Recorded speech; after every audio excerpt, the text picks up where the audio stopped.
In তাউদ্দু নি'মাতাল্লাহি লা তুহসুহা। আমার নিয়ামতগুলি যদি গুনতে থাকো, গুনে গুনে আমার নিয়ামত শেষ করতে পারবে না। সুবহানাল্লাহ ওয়া বিহামদি। আমার নিয়ামত গুনে শেষ করতে পারবে না, এত নিয়ামত আমি আল্লাহ রাব্বুল আলামিন দান করেছি।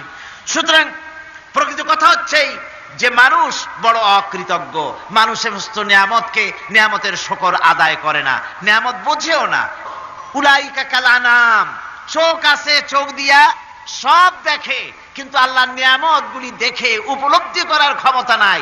খায় জনমের খাওয়া, কিন্তু খাওয়ার পরে কার খানা খাইলো, কার দেওয়া খানা খেলো, এরপরে এতটুকুন শুকরিয়াও আদায় করে না। তো চোখ থাকতে দেখে না, অন্তর থাকতে চিন্তা করে না, কান থাকতে হক শোনে না। আল্লাহ পাক বলেছেন উলাইকা কাল আনাম, এরা হলো জানোয়ারের মতো। কিসের মতো বলুন? আল্লাহ বলেন না বালহুম আদাল, শুধু জানোয়ারের মতো না, বরং জানোয়ারের চাইতেও নিকৃষ্ট। জোরে কোন নাউজুবিল্লাহ। আল্লাহ রাব্বুল আলামিন হচ্ছেন তিনি যিনি আকাশ সৃষ্টি করেছেন, যিনি জমিন সৃষ্টি করেছেন, এবং ঊর্ধ্বদেশ থেকে মেঘমালা থেকে তোমাদের জন্য বৃষ্টি বর্ষণ করেছেন, এবং সেই বৃষ্টি দিয়ে মাটির ভিতর থেকে ফসল উদ্গত করে তোমাদের খাবারের বন্দোবস্ত করেছেন। তিনি হচ্ছেন আল্লাহ পাক।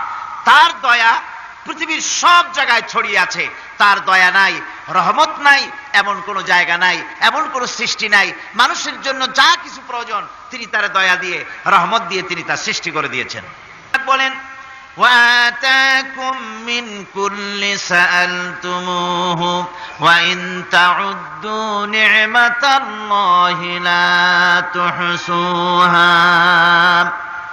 আল্লাহ পাক বলেন তিনি তোমাদের প্রতি এত দয়াবান। আল্লাহ তোমাদের প্রতি এত দয়া রাখেন, এত মেহেরবানি করেন যে তোমাদের সমস্ত চাহিদা তিনি পূরণ করেছেন। তোমাদের জীবনে যা দরকার সব তিনি পূরণ করেছেন। এত পূরণ করেছেন, তোমরা যদি আল্লাহ পাকের নেয়ামত